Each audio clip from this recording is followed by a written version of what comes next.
योगी जी महाराज ने कहा है अब बटो मत।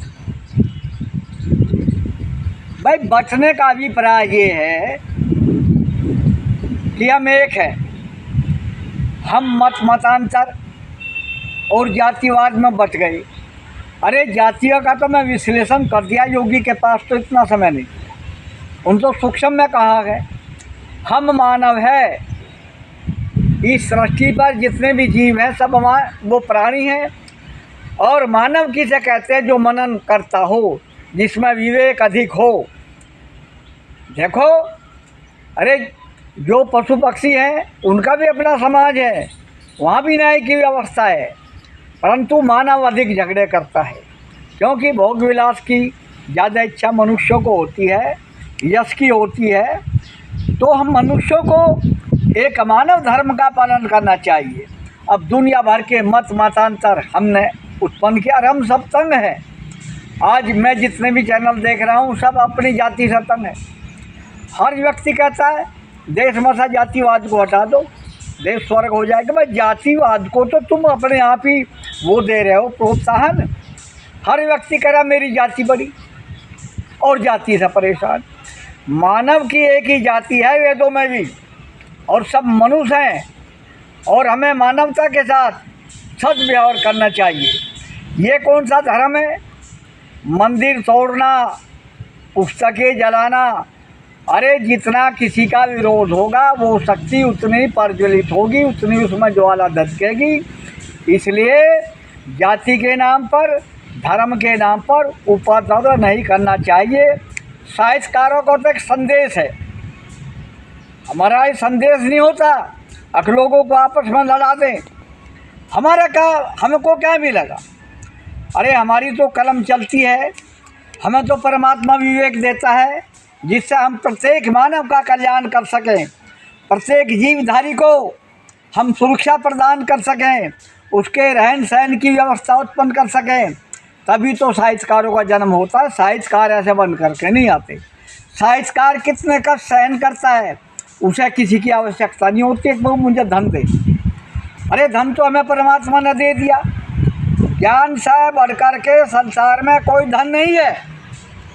तुम अध्यात्मवाद और भौतिकवाद, राजनीति का विश्लेषण करते हैं, लेकिन जनता एक ऐसे अधम व्यक्ति की बात मान लेती है जिसका कोई अस्तित्व नहीं। तो जनता को लड़ाना, जो बहुत तुच्छ व्यक्ति हैं वो लड़ा रहे हैं आपको, हम नहीं लड़ा रहे। हम तो आपको सन्मार्ग बता रहे हैं। इस संसार में सभी रहेंगे और अपने आप ही लड़ो, सड़कों पर उन्माद मचाओ, एक दूसरे का खंडन करो, उससे कोई लाभ नहीं होगा। और इन बातों का त्याग करो और अपने कर्तव्य का पालन करो। दीन दुखियों की सेवा के लिए खड़े हो जाओ। हर जाति के, हर धर्म में यही लिखा है, सबकी सेवा करो, किसी का घृणा मत करो। महात्मा बुद्ध हुआ, महावीर स्वामी हुए, महर्षि दयानंद हुए, स्वामी विवेकानंद हुए, जगत गुरु शंकराचार्य हुए, सबने ज्ञान की ज्योति जलाई है। और उस ज्ञान में क्या लिखा है?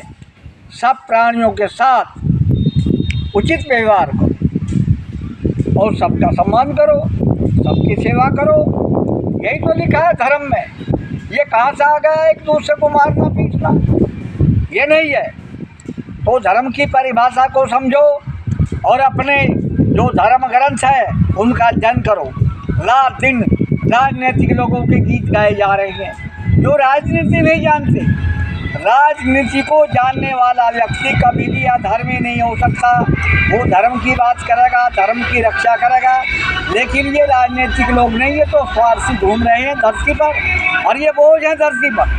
जब जब भी ऐसे राजनीतिक लोग आए तो उसी समय संघर्ष हुआ है, खूनी क्रांति आई है। ये तो एक स्वार्थी लोग होते हैं और इनका प्रमाण तुलसीदास जी ने दिया। जैसे ओले फसल को नष्ट कर देते हैं पहले और इसके बाद अपने आप भी नष्ट हो जाते हैं। तो दुष्ट पुरुष पहले तो ये सज्जन पुरुषों को नष्ट करते हैं और कुछ समय के बाद ये अपने आप भी नष्ट हो जाते हैं। तो इनसे सावधान हो जाओ भारतीयों।